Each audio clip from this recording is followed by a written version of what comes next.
Inay tabangan og hatagan og pribilehiyo labi pa karong at risk ang mga frontliner nga medical professionals apan usa ka dormitoryo sa Davao City buot na nga papahawaon ang tanang borders lakip ang mga medical professionals. Atong sa ni detalye ni ini pinagi sa live report ni Argel Relator. Argel. Yes, gihatagan na og ultimatum nga tama na lang sa katapusan sa bulan ang mga border o renters sa usa ka dormitoryo dinhi sa syudad ang kapait kay lakip sa mga papahawaon ang mga medical professionals.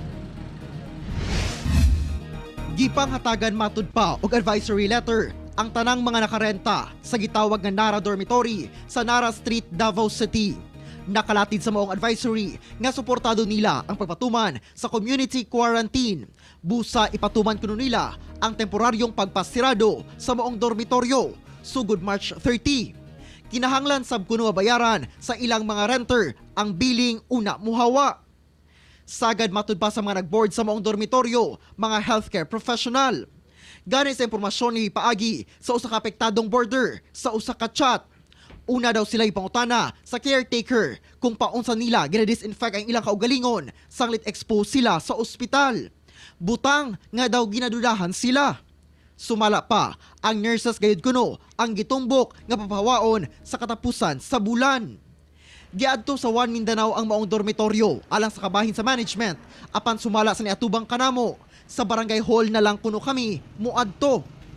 Gikumpirma sa usa ka border nga usa sab ka mall employee nga gihatagan silang tanan og advisory. Binigyan lang po kami ng 1 week para maghanap po ng opo. Ano daw po yung reason, ma'am? Para sa safe. Ay, ewan, mag-close po kasi sila. Naluoy sab ang residente nga dunay negosyo at bang sa maong dormitoryo. Diyang gisaysay kuno sa mga nurse nga border nga papahawaon na sila. Very disappointing. Very kanang makakuan jud ka nga at this time na maging ana. Luoy kay na mga bata. Ang amo ang magani uban tagaan magani namo for free. Dili mi maningil. This is for free for this time. Taod-taod pa, niabot ang mga personahe sa Business Bureau sa City Government of Davao sa maong dormitoryo. Apantaman lamang sila sa entrance, sanglit nakasirado ang glass door. Tumungunta nga sutaon kung doon na ba'y saktong dokumento sama sa business permit ang maong dormitoryo. Niabot sab ang kapitan sa maong barangay nga si Fidilo Almerante. Apan pareho na sila nagpaabot sa tay-iya, sanglit wala kuno sa maong building. Hindi mo pwede bang mahawa ka labi na karon. Asam sila kabalin, di ba? So ang mobile, umuli na sila, mag-quarantine ka po sa dito, di ba? So ano pa waon man, kung man kay mga diferensya, gawas pa, supposed to be, ang mga frontliners na to, imbis tabangan, hindi kayo imong pugngan siya. Buot sa kapitan, nababagan ang maong lakang sa management sa dormitoryo. Ilabi pa karon nga ginapatuman ang community quarantine.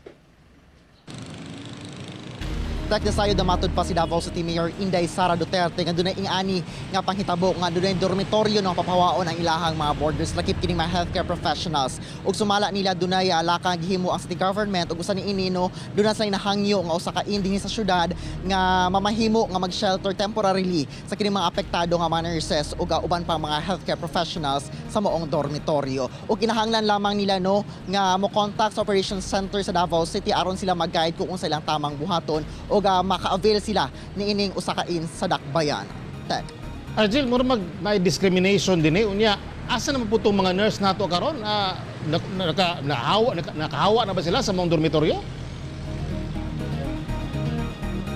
Sa atong pagpanubay kaganina, Tek, no, wala pa nakahawa ang katong mga nurses. Apan plano na lang yun nila nga mohawa kay lagi dunay most probably ilang lantaw ani diskriminasyon kanila kay lagi murag itumbok nga sila lang gayud ang gustong papahawaon kay sumala pang giinan po ang uban nga mga borders nga pwede ka mo nga magstay apan wala na gwardiya.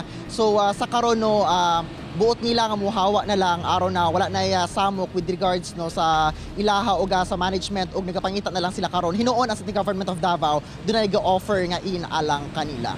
Okay, kabalo ka Argel no sa atong mga kapuso dapat kini atong mga frontliners mo ni atong tabangan kay mo ni nagasalbar og kinabuhi pero ang hitabo din mura may taon og sa likway ng taon sila. Hay nako. Anyway, salamat kayo Argel Relator.